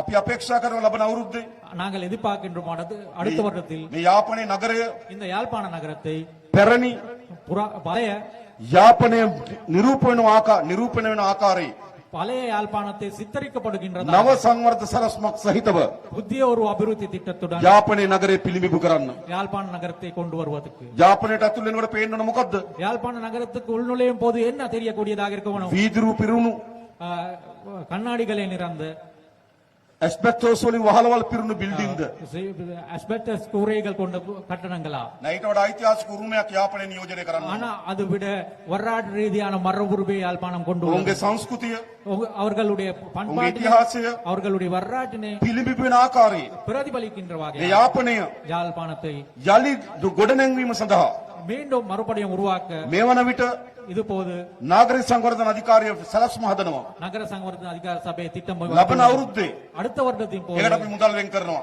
அதுக்காக நாங்கள் பணம் ஒதுக்கீடு පැරණි ඉතිහාසයේ පිළිඹු වෙන ආකාරයේ பழைய வரலாற்றினை சித்தரிக்கப்படுகின்றதாக යලි නගරයක් බවට යාපනය පත් කරන්න සැලසුම් හදනවා. பழைய யாழ்ப்பாணம் சித்தரிக்கப்படுகின்ற ஒரு நகரமாக யாழ்ப்பாணத்தை நாங்கள் අපි உருவாக்கின்றோம். දන්නා වතුර ප්‍රශ්නේ තියෙනවා. எங்களுக்கு தெரியும் தண்ணீர் பிரச்சனை இருக்கு. කැලිකසල ප්‍රශ්නේ තියෙනවා. கழிவுகள் அகற்றல் தொடர்பான ඒවා பிரச்சனை විසඳීම සඳහා අපි කටයුතු කරනවා. அதனை தீர்த்து கொள்றதுக்கு நாங்கள் මේ ආණ්ඩුව තමයි இந்த அரசாங்கம் தான் පළමු වතාවට முதலாக ජනතාව වෙනුවෙන් ගොඩනැගුණු ආණ්ඩුව மக்களுக்காக உருவாக்கப்பட்ட அரசாங்கம். උතුර දකුණ නැගෙනහිර ભેදකින් තොරව வடக்கு தெற்கு கிழக்கு என்ற பேதம் හැම இல்லாமல் පළාතම ජනතාව எல்லா பக்கத்திலும் மக்கள் තමන්ගේ ජනතාව ලෙස සලකන தங்களுடைய மக்களாக රට கருதப்படுகின்றனர். ඉදිරියට යන්න ඕන කියලා කල්පනා කරන ආණ්ඩුව இந்த நாட்டை முன்னேற செல்ல வேண்டும் என்று சொல்கிற அரசாங்கம் அது மட்டுமல்ல. මේ උතුර පළාත විශාල දීවර සම්පතක් තියෙනවා. இந்த வடக்கு பிரதேசத்தில் பாரிய ஒரு மீன்பிடி வளம் හැබැයි உள்ளது. විශාල අවාසනාවකට අපි මුහුණ දී තිබෙනවා. ஆனா பெரும் ஒரு துரதிருஷ்டமான நிலைக்கு නීති විරෝධී මසුම් මරන්නම් சட்டவிரோதமான முறையில் மீன்பிடி துறையில் නීති විරෝධී ආම්පන්න ක්‍රම சட்டவிரோத கருவிகளை பயன்படுத்தி මුළු පරිසර පද්ධතිය විනාශ කරනවා. முழுவதாகவே சுற்றுச்சூழலை අපේ அழிக்கின்றனர். දීවරංග අයිතීන් දැහ ගන්නවා. எங்களுடைய மீனவர்களுடைய உரிமைகள் මම பறிக்கப்பட்டு පහුගියදා நான் கடந்த காலங்கள் ඉන්දියානු අගමැති මෝදිතුමත් එක්ක මෝදි අගමැතිතුමත් එක්ක කතා කරා. இந்திய பிரதமர் மோடி அவர்களுடைய உரையாடினேன். ඉක්මනින් මේකට විසඳුමක් අවශ්‍යයි. இதுக்கு உடனடியாக தீர்வு தேவை. මේ උතුරේ මහා මුහුද සම්පත් இந்த வடக்கு கடலின் வளங்களில் මේ මුහුදේ මාළු සම්පත இந்த மீன் வளத்தை මේ උතුරේ ජනතාවට අයිති. இந்த வடக்கு மக்களுக்கு சொந்தமானது. මම නාවික හමුදාවට දැනුම් දීලා තියෙන්නේ. நான் கடற்படைக்கு அறிவித்துள்ளேன். අපේ සම්පත් ආරක්ෂා කර ගැනීම සඳහා எங்களுடைய வளத்தை பாதுகாத்துக் கொள்றதுக்காக ගත හැකි හැම පියවරක්ම ගන්න කියලා මම නාවික හමුදාවට උපදෙස් දීලා තියෙනවා. எடுக்கக்கூடிய எல்லா நடவடிக்கையும் எடுக்க வேண்டும் என்று சொல்லி நான் கடற்படையினருக்கு கட்டளையிட்டுள்ளேன். රකින්න ඕනේ නැද අපේ සම්පත? நாங்கள் எங்களுடைய வளத்தை பாதுகாக்க வேண்டியதாக இல்லையா? තමුන්වහන්සේලා අපිට ඡන්ද දීලා நீங்கள் எங்களுக்கு வாக்களித்து අපි ආණ්ඩුවක් දුන්නා. எங்களுக்கு அரசாங்கத்தை வழங்கினோம். අපි මොකද කරන්න ඕන? நாங்கள் என்ன செய்ய வேணும்? ආණ්ඩුවේ තියෙන බලය තමයි அரசாங்கத்தில் உள்ள එම அதிகாரத்தை සම්පත් ආරක්ෂා කරලා அந்த வளங்களை பாதுகாக்க එම ජනතාවට උරුම කරලා දෙන එක. அந்த மக்களுக்கு உரியதாக்குறது. අන්න ඒ දේ කරන්න අපි මැදිහත් වෙනවා. அது செய்யறதுக்கு நாங்க ඒ தலையிடுகின்றோம். වගේම අපි දන්නවා அதே மாதிரி எங்களுக்கு தெரியும் විශේෂයෙන් 1983 ඉඳන් குறிப்பாக 1983 විශාල දෙමළ ජනතාවක් மிக அதிகமான தமிழ் மக்கள் මේ රට අත්හැරලා ගියා. இந்த நாட்டை விட்டு சென்றார்கள். අද தற்போது ලෝක විශාල ව්‍යාපාරිකයන් බවට පත් වෙලා තිබෙනවා. அவர்கள் உலகத்தில் பெரும் வியாபாரிகள் විශාල ධනය තියෙන අය බවට පත් වී තිබෙනවා. மாறி இருக்கிறார்கள். මම මේ සියලු දෙමළ ඩයස්පෝරාවයට ආරාධනා කරනවා. டயஸ்போராவில் இருக்க அனைத்துவருக்கும் ඔබගේ ඥාතීන් ඉන්න බිම, உங்களுடைய உறவினர்கள் இருக்கின்ற ඔබ ඉපදුණු බිම, நீங்கள் வளர்ந்த பிறந்த ඒ බිම ගොඩනගන්න. இந்த நிலத்தை ඒ கட்டியெழுப்புறதுக்கு ජනතාවගේ ආර්ථිකය ගොඩනගන්න. அந்த மக்களுடைய பொருளாதாரத்தை පුළුවන් තරම් ආයෝජනය කරන්න. இயலுமான அளவுக்கு முதலீடு செய்ய යලි උතුරට එන්න කියලා අපි ආරාධනා කරනවා. மீண்டும் வடக்குக்கு வர வேண்டும் என்று சொல்லி நாங்கள் යලි ලංකාවට එන්න කියලා අපි ආරාධනා කරනවා. மீண்டும் இலங்கைக்கு வர வேண்டும் என்று சொல்லி මේ රට සුරක්ෂිතයි. இந்த நாடு பாதுகாப்பானது ජාතිවාදයෙන් තොර රටක්. இனவாதம் இல்லாத ஒரு நாடு හැම වෙනක් කෙනාගේම අයිතිවාසිකම් සාධාරණ ලෙස පිළිගන්න රටක්.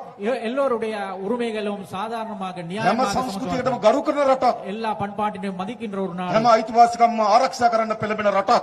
எல்லாருடைய பாதுகாப்பையும் නිසා உரிமைகளும் දාලා ගිහපුව අපිට ආරාධනා කරනවා. எனவே அவர்களுக்கு நாங்கள் அழைப்பு නැවත මේ රට ගොඩනගන්න ඔබගේ ආයෝජනය කැඳවන්න.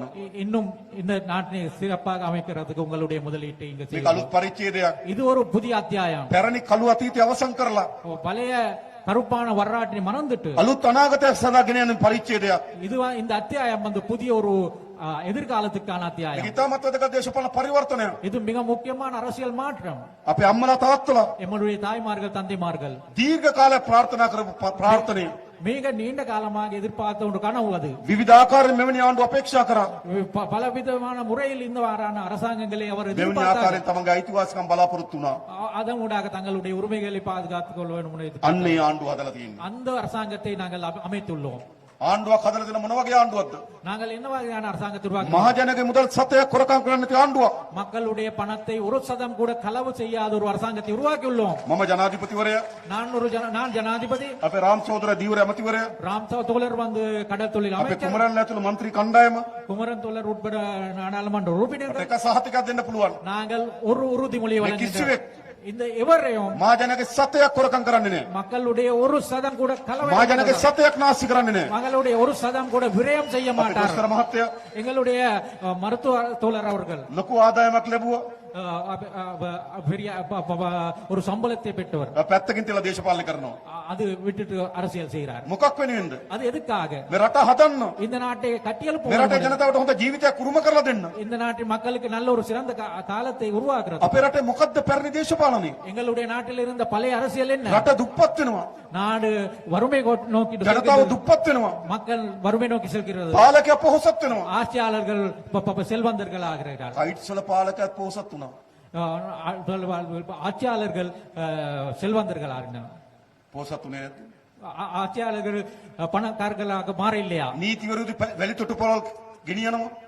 சட்டவிரோதமான மணல் அகற்றம் செய்கிறார்கள். නීති විරෝධී ක්‍රියාකාරකම් වල යෙදෙනවා. சட்டவிரோதமான செயல்பாடுகள் මේ විදිහට තමයි මේ රට තිබුණේ.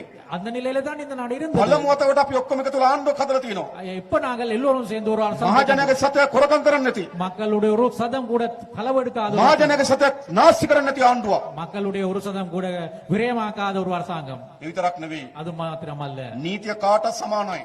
சட்டம் எல்லோருக்கும் பொதுவானது. දෙමළ සිංහල මුස්ලිම් කියලා වෙනම නීතියක් රටක නැහැ. சிங்கள தமிழ் முஸ்லிம் என்ற ஒரு சட்டம் இந்த நாட்டில் இல்லை. ධනෙ තියන අයට එක නීතියක්, දුප්පත් අයට තව නීතියක් එහෙම නැහැ. செல்வந்தருக்கு ஒரு சட்டம், வறுமையான ஒரு சட்டம் என்றது இல்ல. අපේ රටේ නීතිය කොහොමද තිබුණේ?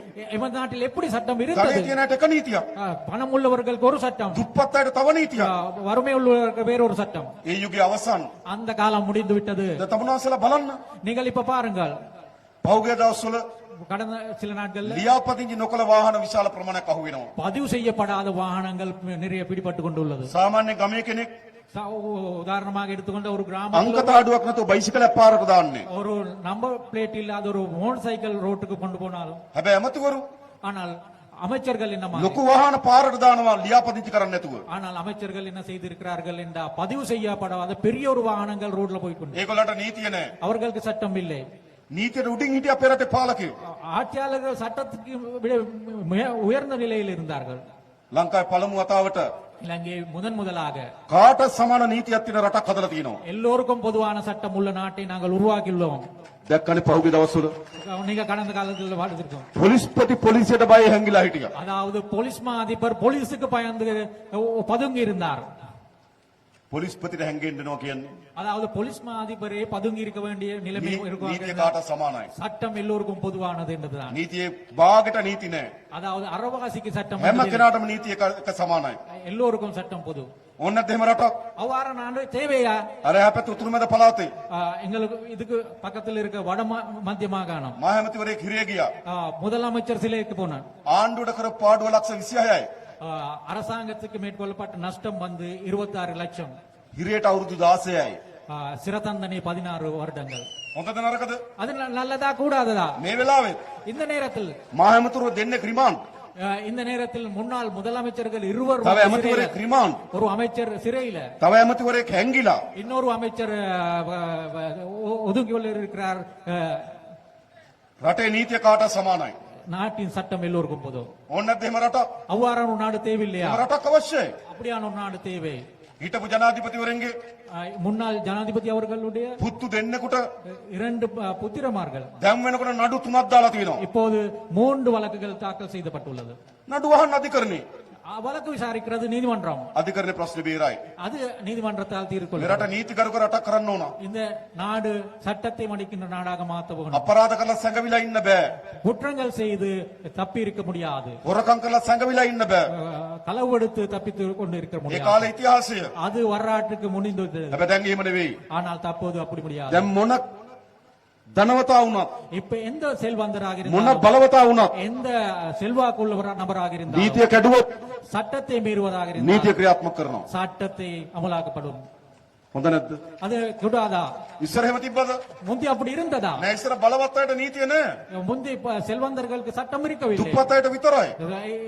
ஏழைகளுக்கு மட்டும் தான் සියල්ල වෙනස් කරලා තියෙනවා. நாங்கள் எல்லாத்தையும் අලුත් மாத்திரோம் රටක් මේක. இது புதிய ஒரு நாடு අලුත් පරිච්ඡේදයක් අපි ආරම්භ කරලා තියෙනවා. நாங்கள் ஒரு புதிய அத்தியாயத்தை தான் தொடங்கியுள்ளோம் ජනාධිපති ධූරය අපේ අතේ තිබෙනවා. ஜனாதிபதி பதவி எங்களிடம் உள்ளது කැබිනට් මණ්ඩලය අපේ අතේ තියෙනවා. அமைச்சரவை எங்களிடம் உள்ளது පාර්ලිමේන්තු මහ ආණ්ඩුව අපේ අතේ තියෙනවා. நாடாளுமன்றம் எங்களிடம் உள்ளது හැබැයි උඩ ගන්න යෝජනා ටික ගමේ ක්‍රියාත්මක වෙන්න ඕන. ஆனால் மேல் மட்டத்தில் இருக்கிற தீர்மானங்கள் கிராமத்தில் நடைமுறைப்படுத்த வேணும் ඒකට මේ ප්‍රාදේශ සභා නගර සභා වැදගත්. அதுக்காக இந்த பிரதேச சபைகள் நகர சபைகள் මේ முக்கியமான යාපනයේ දිස්ත්‍රික්කයේ இந்த யாழ்ப்பாணம் மாவட்டத்தை எடுத்துக்கொள்ளும் නගර සභාව ඇතුළු ප්‍රාදේශ සභා 17ක් තිබෙනවා. நகர சபை உட்பட்டதாக பிரதேச சபை உட்பட்டதாக සමහර ප්‍රාදේශ සභා ඉතාමත් දුප්පත්. சில பிரதேச சபைகள் மிகவும் வறுமை நிலையில் ලොකු உள்ளது. ආදායම් නැහැ. பெரிய வருமானம் கிடைக்கிற இல்ல හැබැයි ප්‍රාදේශ සභාව දුප්පත්. ஆனால் பிரதேச சபை வறுமையில் உள்ளது ජනතාවට කරන්න වැඩ ගොඩක් තියෙනවා. மக்களுக்கு ஆற்றிய வேண்டிய பணி පොඩි පාරවල් ටික හදන්න ඕන. சிறிய வீதிகளை திருத்த வேணும் කානු පද්ධතිය හදන්න ඕන. வாய்க்கால்களை சீரமைக்க வேணும் වැසිකිලි පද්ධතිය හදන්න ඕන. மலசல கூட வசதிகளை வழங்க දරුවට පෙර පාසල ලබා දෙන්න ඕන. பிள்ளைகளுக்கு முன்பள்ளிகளை அமைக்க வேணும் සොහොන් පිටිය හදා ගන්න ඕන. மயானங்களை அமைக்க வேணும் මේ වගේ වැඩ ගොඩක් තියෙනවා ප්‍රාදේශ සභාවට. பிரதேச சபைகளுக்கு இவ்வாறு பல வேலைகள் உள்ளன. ඊළඟ ඒ වැඩ කරන්න සල්ලි මදි. இந்த வேலைகள் செய்யறதுக்காக பணம் ඒක මොකද போடாது කරන්න ඕන? நாங்கள் என்ன செய்ய வேணும் මධ්‍යම ආණ්ඩුවේ සල්ලි වන්න ඕන. மத்திய அரசாங்கத்தில் இந்த பணம் அனுப்ப வேணும் දැන් මම කලින් කිව්වේ நான் முந்தி சொன்னேன் කුඩා පාරවල් හදන්න කෝටි 500ක් මේ අවුරුද්දේ වෙන් කරා. அதாவது சிறிய வீதிகளை அபிவிருத்தி செய்யறதுக்காக 500 கோடி ரூபாய் நாங்கள் இந்த ඒ வருடத்தில் පාරවල් අයිති ප්‍රාදේශ සභාවට. அந்த பாதைகள் பிரதேச சபைகள் ඒ පාරවල් අයිති නගර සභාවට. அந்த பாதைகள் நகர சபைகள் கீழ் தான் உள்ளன අපි මේ ජුනි මාසයේ நாங்கள் இந்த ஜூன் மாதத்தில் ඊළඟ අයවැයලයකට යෝජනා ගන්නවා. அடுத்த வரவு செலுத்தத்துக்காக முன்மொழிவுகள் எடுக்கின்றோம் ඊළඟ අයවැයලයකට නොවැම්බර් මාසෙ ඉදිරිපත් කරනවා. அடுத்த நவம்பர் மாதத்தில் அடுத்த வரவு අන්නේ செலுத்த අයවැයලයකදී அந்த வரவு செலுத்தத்தில் මොනවද කරන්න ඕන කියලා என்ன செய்ய வேணும் என்றது මේ නගර සභාව இந்த நகர சபை මේ ප්‍රාදේශ සභාව இந்த பிரதேச சபைகள் යෝජනා ටික හදලා அந்த முன்மொழிவுகளை தயாரித்து දිස්ත්‍රික් සංවර්ධන කමිටුව අනුමැතිය අරගෙන மாவட்ட அபிவிருத்தி கவுளுடைய அனுமதி කොළඹට එවන්න கிளம்புக்கு அனுப்ப வேணும் සල්ලි වෙන් කරන්නම්. நாங்கள் பணம் සල්ලි வாங்குகிறோம். තියෙනවා. பணம் இருக்கிறது ඉස්සර ආණ්ඩුවලට සල්ලි නෑ. முந்தின அரசாங்கங்களுக்கு பணம் இருக்கவில்லை අපේ ආණ්ඩුවට සල්ලි තියෙනවා. எங்களுக்கு பணம் உள்ளது දැන් තියෙන වැඩේ මොකද්ද? இப்ப என்ன செய்ய වැඩ வேண்டும் කරන්න ඕන. வேலை செய்ய வேணும் මම විශේෂයෙන්ම நான் குறிப்பாக මාර්ග සංවර්ධන අමාත්‍යංශර මේ පළාතේ අපේක්ෂා කරනවා. நான் குறிப்பாக வீதி அபிவிருத்தி சபைக்கு இந்த இடத்தில் මේ වෙන් කරපු කෝටි 500 இந்த ஒதுக்கப்பட்ட 500 கோடி ரூபாய் අනිවාර්යයෙන්ම මේ අවුරුද්ද වියදම් කරලා கட்டாயமாகவே இந்த வருடத்தில் මේ පළාතේ செலவழித்து පාරවල් ටික හදන්න ඕන. இந்த வீதிகளை புனரமைப்பு செய்ய வேணும் බැරි වුණොත් செய்யாமல் இருந்தால் දෙසැම්බර් මාසේ 31 වෙනිදා டிசம்பர் மாதம் 30ஆம் தேதி ඒ සල්ලි ඔක්කොම මහා ආණ්ඩුවට එනවා. அது திரும்பி மத்திய அரசாங்கத்தை நோக்கி ඉතින් செல்லும். දැන් ඕන වැඩ කරන්න. எனவே இப்ப வேலை செய்ய வேணும். සල්ලි එවන්නම්. பணம் அனுப்புகின்றேன். මේ ජුනි මාසේ இந்த ஜூன் மாதத்துல ලබන අවුරුද්ද වැඩවලට යෝජනා ටික ගන්නවා. அடுத்த வருஷம் செய்ய வேண்டியதுக்காக முன்வழிவுகள் அனுப்ப வேணும். නොවැම්බර් මාසේ අයවැයලයකට ඉදිරිපත් කරනවා. அது நாங்கள் நவம்பர் மாதத்தில் வர අන්න එතකොට මේ යාපනයේ නගර සභාවෙන් அப்ப இந்த யாழ்ப்பாண நகர சபை ප්‍රාදේශ සභාවෙන් යෝජනා ටික එන්න ඕන. பிரதேச சபையில் இருந்து யோஜனை වෙනකොට அந்த முன்மொழிவுகளை வழங்கும் போது අපි බලනවා නගර සභාවේ ප්‍රාදේශ සභාවේ ඉන්නේ කවුද කියලා. நாங்கள் பார்க்கின்றோம் முனிசிபல் கவுன்சிலும் பிரதேச சபையில் இருக்கிறவர்கள் யார் என்பது. ජාතික ජන බලවේගයයි ඉන්න නම් தேசிய மக்கள் சக்தி தான் இருக்கிறதாக இருந்தா ඇස් පියාගෙන සල්ලි ටික වෙන් කරනවා. நாங்க கண்ணை மூடிக்கொண்டு பணத்தை ஒதுக்கின்றோம். ඒ හොරකම් කරන්නේ නැතිව දන්නවා. ஏங்க எங்களுக்கு தெரியும் இவர்கள் கள்ளர்கள் නාස්ති කරන්නේ இல்லை, නැතිව දන්නවා. இவர்கள் விரயமாக்க மாட்டார் என்று தெரியும். වෙන අය නම් இන්නේ ஆனா வேறாக்கள் தான் இருக்கிறதாக இருந்தால் 10 පාරක් හිතනවා. நாங்கள் 10 முறை சிந்திக்க வேணும். කොන්ක්‍රීට් පාරට සල්ලி இல்லලා. கான்கிரீட் வீதிக்கு காசு போகும்போது පාරට කොන්ක්‍රීට් ටිකයි. பாதைக்கு கொஞ்சம் கொண்டு සභාපතිගේ සාක්කුවට ගොඩයි. ஆனா தலைவருடைய பாக்கெட்டுக்கு அதிக பணமும் போகிறது. එහෙම නේද වෙන්නේ? அப்படித்தானே நடந்தது. එහෙම කරන්න දෙන්නේ නැහැ සල්ලි. அப்படி செய்யறதுக்கு நாங்கள் பணம் மறக்க මොකද மாட்டோம். වෙන්න ඕනකම තියෙන්නේ. எது எனக்கு வேணும்? අන්න මහා ආණ්ඩුව කරන වැඩේට அதாவது மத்திய அரசாங்கம் செய்யற ආ வேலைக்கு සමාන වැඩේ කරන්න ප්‍රාදේශ සභාව වුණා. அதே மாதிரி வேலை செய்கின்ற பாதி சபைகள் මහා வேணும். ආණ්ඩුව හොරකම් කරන්නේ නැහැ. மத்திய அரசாங்கம் களவெடுக்காம இருக்கும் නගර போது සභාව ප්‍රාදේශ සභාව හොරකම් කරන්නත් බෑ. எனவே நகர சபையும் பிரதேச சபையும் මහා ආණ්ඩුව களவெடுக்கூடாது. නාස්ති කරන්නේ නැහැ. மத்திய அரசாங்கம் வந்து ප්‍රාදේශ සභාව නාස්ති කරන්නේත් නැහැ හොරකම් කරන්නේත් නැහැ. நகர சபையும் பிரதேச சபையும் விரயம் செய்யக்கூடாது. මහා ආණ්ඩුව වැඩ කරනවා. மத்திய அரசாங்கம் வேலை செய்து கொண்டிருக்கும் නගර போது සභාව ප්‍රාදේශ සභාවත් වැඩ කරනවා. நகர சபையும் பிரதேச சபையும் வேலை செய்யும். එහෙනම් දෙන්න ඕන කාටද? அப்ப யாருக்கு வாக்களிக்க வேணும்? ජාතික ජන බලවේගය. தேசிய மக்கள் சக்திக்கு. මහා ආණ්ඩුව හොරකම් කරන්නේ නැහැ. தேசிய மக்கள் சக்தி களவெடுக்க மாட்டார். ප්‍රාදේශ සභාව හොරකම් කරනවා. ஆனால் பிரதேச சபை මහා களவெடுக்கிறதாக ආණ්ඩුව இருந்தால் නාස්ති කරන්නේ නැහැ. தேசிய மத்திய அரசாங்கம் களவெடுக்காம இருக்கும் போது ප්‍රාදේශ සභාව නාස්ති කරනවා. பிரதேச சபை களவெடுக்கிறதாக මහා இருந்தால் ආණ්ඩුව වැඩ කරනවා. மத்திய அரசாங்கம் வேலை செய்து கொண்டு போது ප්‍රාදේශ සභාව කකුලෙන් අදිනවා. பிரதேச சபை வந்து அதுக்காக தடையாக இருக்கும் போது වෙන අයට දුන්නොත් වෙනදී. அதுதான் நடக்கும். பேராக்களுக்கு கொடுத்தா කරනවද එහෙම? நீங்கள் அப்படி செய்றீங்களா? අපේ සහෝදර කියන්නේ. அதுதான் நீங்கள் சொல்ல போனோம். 17ම. 17 சபைகளும் කුමන සහෝදරය? 16 17ම දිනනවා. நாங்கள் 17 பெற்றோம். අලුත් පරිච්ඡේදයක් අපි ආරම්භ කරනවා. நாங்க புதிய ஒரு அத்தியாயத்தை මහා தொடங்குவோம். ආණ්ඩුවෙන් සල්ලි එනවා. மத்திய அரசாங்கத்திலிருந்து பணம் ප්‍රාදේශ සභාව සල්ලி එකතු කරගන්නවා. பிரதேச சபை ஊடாகவும் பணம் திரட்டப்படும். ඒ ටික පරිස්සම් කරලා அதனை நாங்க பாதுகாத்து පළාතේ වැඩ ටික කරන්න. பிரதேசத்தை வேலைகள் செய்ய පළාතේ වැඩ ටික මෙහෙවන්න. பிரதேச வேலைகளை நெறிப்படுத்துறதுக்கு ජාතික ජන බලවේග නගර සභාව ප්‍රාදේශ සභාව බාර දෙන්න. தேசிய மக்கள் சக்திக்கு பிரதேச சபையும் நகர சபையும் ஒப்படைக்குவா. මම හිතන්නේ நான் நினைக்கின்றேன் අපිට දෙන්නේ නැත්තම් මේ රටේ බලය எங்களுக்கு இந்த ஆட்சி கொடுக்காமல் இருந்தால் කාටද දෙන්නේ? நீங்கள் யாருக்கு கொடுக்குறீங்க? නමක් කියන්න. ஒரு கட்சி சொல்லுங்க, පක්ෂයක් කියන්න. ஒரு கட்சி ஒரு பேர் சொல்லுங்க. දැන් ඔක්කොම අවසන්. இது எல்லாம் முடிந்தது. මේ රටේ අනාගතය තියෙන්නේ இந்த நாட்டில் எதிர்காலம் ජාතික உள்ளது. ජන බලවේගය මත. தேசிய மக்கள் சக்தி மீது නැවත මම இன்னும் විශේෂ විශ්ෘතිවන්ත වෙන්න ඕන තමුන්වහන්සේලාට. மறுபடியும் நான் உங்களுக்கு நன்றி தெரிவித்துக் கொள்கிறேன். අපි දකුණේ සිංහල ජනතාවත් එක්ක நாங்கள் தென்னிலங்கை சிங்கள மக்களுடன் දීර්ඝ කාලයක් දේශපාලනය කරා. நீண்ட காலமாக அரசியல் செய்து கொண்டோம். අපි මහන්සි වුණා. நாங்கள் முயற்சித்துள்ளோம். ගෙවල් වලට ගියා. நம்ம வீடு வீடாக சென்றோம். ගම්වල රැස්වීම් තිබ්බා. ஊர்களில் கூட்டம் வச்சோம். විශාල වේසක් දරුවා. நாங்கள் மிகவும் கடுமையான முயற்சி எடுத்தோம். හැබැයි මේ උතුරේ ஆனால் நாங்கள் வடக்கில் අපි ඒ තරම් මහන්සුනේ නෑ. அவ்வளவு நாங்கள் கஷ்டப்படவில்லை. අපි දකුණේ යන තරම් ගම්වලට ගියේ නෑ. நாங்கள் தெற்கில் போகின்ற அளவுக்கு கிராமங்களுக்கு අපි போகவில்லை. දකුණේ යන තරම් තමුන්වහන්සේලා හම්බුනේ නෑ. நாங்கள் தெற்கில் அளவுக்கு உங்களை சந்திக்கவில்லை. අපි එහෙ ප්‍රශ්න තරම් මේ ප්‍රශ්න ගැන අවධානය යොමු කරේ නෑ. அந்த பிரதேசத்து மக்களுடைய பிரச்சனைகள் அளவுக்கு இந்த பிரதேச මම අවංකව மக்கள் කියන්නේ. நான் நேர்மையாக சொல்கிறேன். දකුණේ ප්‍රශ්නයක් වුණොත් தென்னிலங்கையில் ஏதாவது ஒரு අපි பிரச்சனை පක්ෂයක් හැටියට ඒ කාලේ ගොඩාක් කෑ ගහනවා. நாங்கள் ஒரு கட்சி என்ற வகையில் அந்த காலத்தில் உத்துரை மிகவும் வாசனை குரல் கொடுத்தோம். வடக்கில பிரச்சனையும் போது ඒක අපිට පමා වෙලා ඉන්නේ. அது எங்களுக்கு தாமதமாகி தான் ඔය ඔක්කොම තිබියදී அப்படியான ஒரு நிலைமையில் கூட තමුන්වහන්සේලා අපිව විශ්වාස කරා. அந்த நிலைமையில கூட நீங்கள் எங்களை நம்பினோம். ඒක විශේෂ විශ්වාසයක්. அது ஒரு சுரிப்பான ஒரு நம்பிக்கை. අපි දැඩිව විශ්වාස කරනවා. நாங்க குறிப்பாக நம்பிக்கை මේ வைத்துள்ளோம். අල්ලගත්තු අත நீங்கள் பிடித்த இந்த கையை ආපහු අත්හරින්නේ නැති බව. நாங்கள் ஒருபோதும் நீங்கள் கைவிட மாட்டோம் என்ற நம்பிக்கை අත්හරිනවද මේ எங்களுக்கு- දෑත? நீங்கள் கைவிட போறீங்களா? අපි අත්හරිනවද මේ දෑත? நாங்கள் இந்த எடுத்த கையை අපි கைவிட තව போறீங்களா? තවත් ශක්තිමත් කරගනිමින් நாங்கள் மேலும் மேலும் பழுப்படுவோம். අපි දෑත් එකට බැඳගමු. நாங்கள் இரு கைகளையும் ஒன்றாக අපි சேர்த்துக் දන්නවා கொள்வோம். ඔබට අසාධාරණ සිදුවී තිබෙන බව. உங்களுக்கு ஒரு அநியாயம் நடந்தது உங்களுக்கு අපි தெரியும். දන්නවා ඔබට ප්‍රශ්න තිබෙන බව. உங்களுக்கு பிரச்சனை இருக்கிறது என்று எங்களுக்கு අපි தெரியும். දන්නවා ඔබට අනන්‍ය ප්‍රශ්න තිබෙන බව. உங்களுக்கு உரிய பிரச்சனைகள் இருக்கும் என்றது எங்களுக்கு தெரியும். අපි ඔක්කොම පියවරෙන් පියවර විසඳන්නම්. அந்த பிரச்சனைகள் நாங்கள் படிப்படியாக අපි தீர்ப்போம். එකම සහෝදරත්වයෙන් ජීවත් වෙන රටක් හදමු. நாங்கள் எல்லோரும் சகோதரத்துடன் வாழ்கின்ற ஒரு நாட்டை අපි உருவாக்குவோம். විශේෂම එළබෙන ඔක්තෝබර් මාසේ குறிப்பாக நாங்கள் எதிர்வரும் அக்டோபர் විශාල மாதத்தில் උත්සවයක් ලෑස්ති කරනවා. பெரும் ஒரு விழாவை நாங்கள் අපේ கொண்டாடுகிறோம். රටේ තියෙන බෙදුණු උත්සව இந்த நாட்டில பிரிந்து போன விழாக்கள் தான் අපි காண ඔක්කොම முடியாது. එකතු වෙලා උත්සවයක් සමරන්න ඕන. நாங்கள் எல்லோரும் சேர்ந்து ஒரு விழாவை கொண்டாட வேணும். ආරම්භයේදී ඔක්තෝබර් මාසේ කොළඹ அது தொடக்கத்தில் அக்டோபர் மாதத்தில் வந்து கிளம்பில் ඊළඟ අවුරුද්දේ බොහෝ දුරට යාපනයේ அடுத்த வருடம் சில நேரம் பெரும்பாலும் මේ ජාතික யாழ்ப்பாணத்திலே උත්සවය පවත්වනවා. இந்த தேசிய விழாவை நாங்கள் අපි கொண்டாடுகிறோம். ඔක්කොම දරුවෝ තරුණ පරම්පරාව ගිහිල්ලා நாங்கள் எல்லோரும் தரும் இளைஞர்கள் சென்று අපේ ආහාර රටා ටික පෙන්නමු. நாங்கள் எங்களுடைய உணவு பழக்கங்களை අපේ ඇඳුම් විලාසිතා පෙන්නමු. எங்களுடைய ஆடை ஆபரணங்களை අපේ සංගීතය පෙන්නමු. எங்களுடைய இசையை අපේ ගීතය පෙන්නමු. எங்களுடைய பாடல்களை අපේ නාට්‍ය පෙන්නමු. எங்களுடைய நாடகங்களை අපි කෙනාගේ සංස්කෘතිය පෙන්නමු. நாங்கள் எங்களுடைய கலாச்சாரத்தை අපි காப்போம். එකට එක වේදිකාවට නැගලා நாங்கள் ஒரே வேளையில இங்கு මේ සියල්ල රඟ දක්වන இந்த எல்லாத்தையும் அரங்கேற்றப்படும் එක වේදිකාවක් හදමු. ஒரு வேடையை அமைப்போம். බෙදෙන යුගයේ අවසන් කරන වේදිකාවක් හදමு. அதாவது பிரிந்து போன காலகட்டத்தை முடிவுக்கு கொண்டு வந்த ஒரு විශේෂයෙන්ම අපේ மேடையை ක්‍රීඩා அமைப்போம். ඇමතුමා குறிப்பாக எங்களுடைய ராம தோழர் උත්සාහ කරනවා முயற்சிக்கிறார். යාපනයේ யாழ்ப்பாணத்துல ජාත්‍යන්තර ක්‍රිකට් ක්‍රීඩාංගණයක් හදන්න. யாழ்ப்பாணத்துல ஒரு சர்வதேச கிரிக்கெட் திடலை அமைக்கிறதுக்கு මේ முயற்சிக்கிறார். ළඟදී மிக சமீபத்தில் ක්‍රිකට් ආයතන සම්බන්ධ ප්‍රධාන ක්‍රීඩකෙක් මාව හම්බුණා. கிரிக்கெட் நிறுவனத்துடன் தொடர்புடைய ஒரு விளையாட்டு வீரர் என்னை சந்தித்தார். එතුමා පහුගියදා මේ දවස්වල මෙහි ආවා. அவர் கடந்த சில நாட்கள் முன் யாழ்ப்பாணத்துக்கு வந்தார். සනත් ජයසූරිය. சனத் ஜெயசூரி அவர்கள் මගෙන් ඇහුවා ජනාධිපතිතුමා මොනවද වෙන්න ඕන කියලා. ஜனாதிபதி அவர்களை என்ன செய்ய வேண்டும் என்று அவர் கேட்டார். මම එකක් කිව්වා. நான் ஒன்று சொல்றேன்.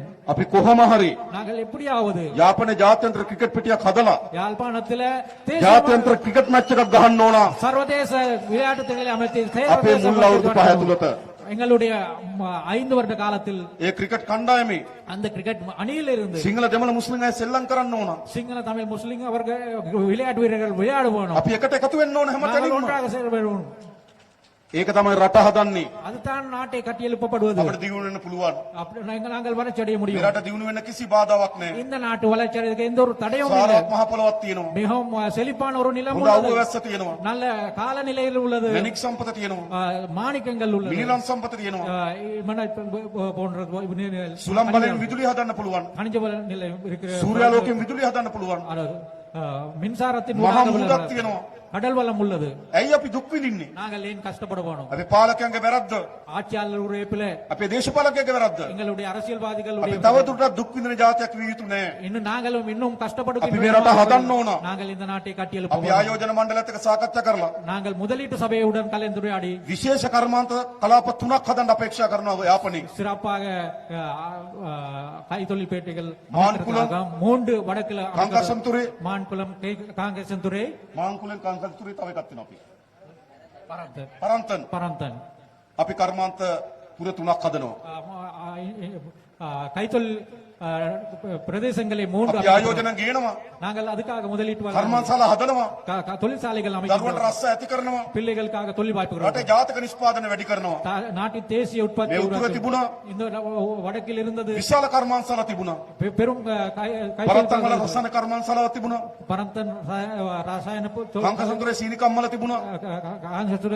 சிமெண்ட் தொழிற்சாலை இருந்தது. තව කච්චේරි වල තිබුණා. சாவகச்சேரியில் இருந்தது. අලිමංකඩ ලුණු තිබුණා.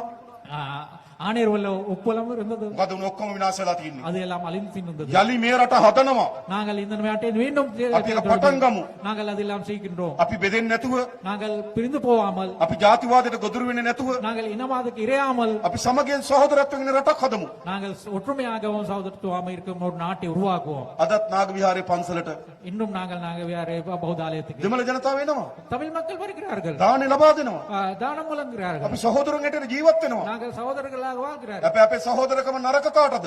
ஆனால் எங்களுடைய இந்த சகோதரத்துவம் பகைமையாக உள்ளது අපි யாருக்கு? විරසක් කරන්න ඕන කාටද? எங்களை பகைத்துக் கொள்ள வேண்டியது අපි தேவையாக බෙදන්න ඕන කාටද? எங்களை பிரிக்க வேண்டியதாக இருக்கிறவர் யார்? ජනතාවට නෙවෙයි. மக்களுக்கு அந்த தேவை இல்ல, දේශපාලකයට. அரசியல்வாதிகளுக்கு தான் அது මේ உள்ளது. දේශපාලකයා තමයි இந்த அரசியல்வாதி தான் මේ ජාතිවාදයේ හිටියේ. இந்த இடவாதத்தோடு இருந்தது. මට මතකයි මම පොඩි කාලේ எனக்கு ஞாபகம் என்ன, நான் இந்த சிறியோர் අපේ දුම්රිය ස්ථානයේ අපේ දුම්රිය ස්ථාන ස්ථානාධිපතිතුමා දෙමළ எங்களுடைய ஊர்ல கோயிரத்து நிலைய பொறுப்பு அதிகாரியாக இருந்தவர் මගේ தமிழர். ඉස්පිරිතාලේ දොස්තර මහත්තයා දෙමළ. என்னுடைய ஊர்ல இந்த மருத்துவமனையில் අපේ மருத்துவர் අපච්චි වැඩ தமிழர். කරේ මිනින්දොර දෙපාර්තමේන්තුවේ. என்னுடைய தந்தை வந்து நில அளவை திணைக்களத்தில் வேலை මිනින්දොර செய்தவர். මහත්තයා දෙමළ. அதுல இருந்த நிலவேளாளர் தமிழ் ஒருவர். අපි හොඳට හිටියා. நாங்கள் ஒற்றுமையாக இருந்தோம், ප්‍රශ්න තිබුණේ නෑ. எங்களுக்கு இடையில பிரச்சனை හැබැයි இருக்கவில்லை. දේශපාලක මේ ප්‍රශ්න හැදුවා. ஆனால் அரசியல்வாதிகள் இந்த பிரச்சனைகள் යලි ඒ යුගයේ අවසන් ஆனால் அந்த காலம் முடிந்து விட்டது. අලුත් පරිච්ඡේදයක්. இது ஒரு புதிய அத்தியாயம், අලුත් රටක්. புதிய ஒரு நாடு, අලුත් යුගයක්. இது ஒரு புதிய காலம். අලුත් යුගයක් නෙවෙන්නේ කොහොමද? இது புதிய காலமாக இல்லாம இருக்கிறது දකුණේ எப்படி? ඉපදුණු මට தென்னிலங்கையில் பிறந்த எனக்கு, සිංහල භාෂාවෙන් කතා කරන මට சிங்கள மொழியில் பேசுகின்ற எனக்கு, ඔබ දහස් ගණන් එකතු වෙලා நீங்கள் ஆயிரக்கணக்கானவர் සවන් දෙමින් ඉන්නවා. நீங்க கேட்டுக்கொண்டிருக்கிறார்கள். අපේ සහෝදරත්වය නෙවෙයිද? இதுதான் අපේ தோழமை, විශ්වාසය නෙවෙයිද? இதுதான் நம்பிக்கை, අපේ බැඳීම නෙවෙයිද? இதுதான் எங்களுக்கு பற்று. යලි මේක බෙදෙන්න දෙන්නේ නෑ. இது மறுபடியும் நாங்கள் பிளவுபட விடுவோம், යලි ගැටුම් ඇති වෙන්න දෙන්නේ නෑ. இன்னும் முரண்பாடுகள் விட மாட்டோம். දුෂ්කර පරිච්ඡේදය අවසන්. கடந்த காலம், அந்த கடினமான අඳුරු காலம் முடிந்து- පරිච්ඡේදය අවසන්. அந்த கருப்பான அத்தியாயம் முடிந்து விட்டது. අලුත් යුගයක් අපි ආරම්භ புதிய කරමු. ஒரு யுகத்தை நாங்கள் ඒ தொடங்குவோம். වෙනුවෙන් අපි අල්ලාගත්තුවත් அதுக்காக நாங்கள் கைகோத்து இருந்தோம். අත්තරින් නැතුව ඉදිරියට යමු. அந்த கைகோத்தின கைகளை தவ நாங்கள் தவ தவ கைப்பாங்க. இன்னும் அந்த கைகளை பலப்படுத்திக் கொள்ளும். සත්තුමත් ඉදිරියට යමු. பலமாக கொண்டு ඒ முன்னேறி වෙනුවෙන් செல்வோம். සියලු දෙනා එකතු වෙමු. அதுக்காக எல்லோரும் ஒன்று ඒ වෙනුවෙන් සියලු දෙනා පෙරට එමු. அதுக்காக எல்லோரும் முன்னுக்கு ඒ වෙනුවෙන් අපි එක්සත් ඉදිරියට යමු කියලා ආරාධනා කරමින් அதுக்காக நாங்கள் ஒற்றுமையாக முன்னேக்கு செல்வோம். මම නතර වෙනවා. நான் என்னுடைய முடிவு ජය වේවා කියලා සියලු දෙනාට எல்லோருக்கும் ප්‍රාර්ථනා කරනවා. நன்றியையும் ஓம் ஸ்துதி, வெற்றியையும் நன்றி, பிரார்த்திக் கொண்டு வணக்கம். வணக்கம்.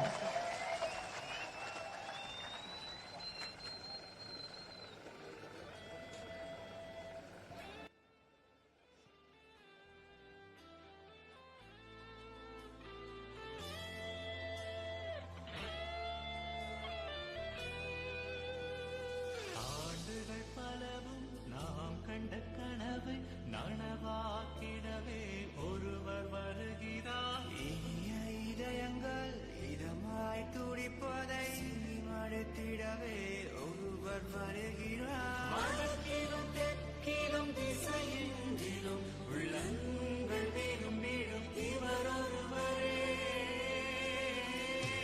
இன்று முழு நாடும் ஒரு குழுவாகும் சுபவேளையிலே நாடு அனுரவிடும். இன்று முழு நாடும் ஒரு குழுவாகும் சுபவேளையிலே நாடு அனுரவிடும்.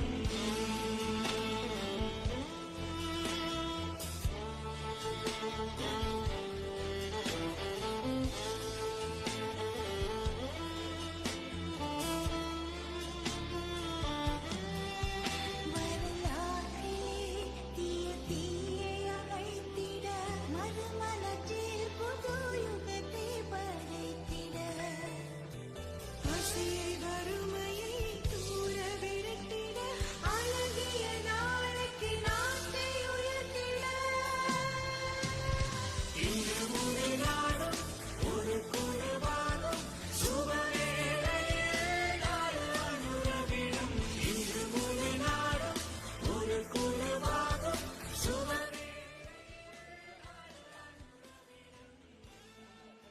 ஆம், வெற்றி நமதே, ஊர் நமதே என்ற கரகோஷத்துடன் இன்று எமது தோழர் இங்கிருந்து விடைபெற்றுக் கொண்டிருக்கின்றார்.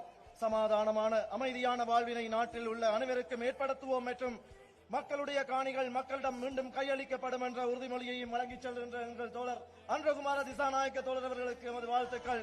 தேசிய மக்கள் சக்திக்கு வெற்றி உண்டாகட்டும், தேசிய மக்கள் சக்திக்கு வெற்றி உண்டாகட்டும், தேசிய மக்கள் சக்திக்கு வெற்றி உண்டாகட்டும் என்று கூறி விடைபெறுகின்றோம். நன்றி, வணக்கம்.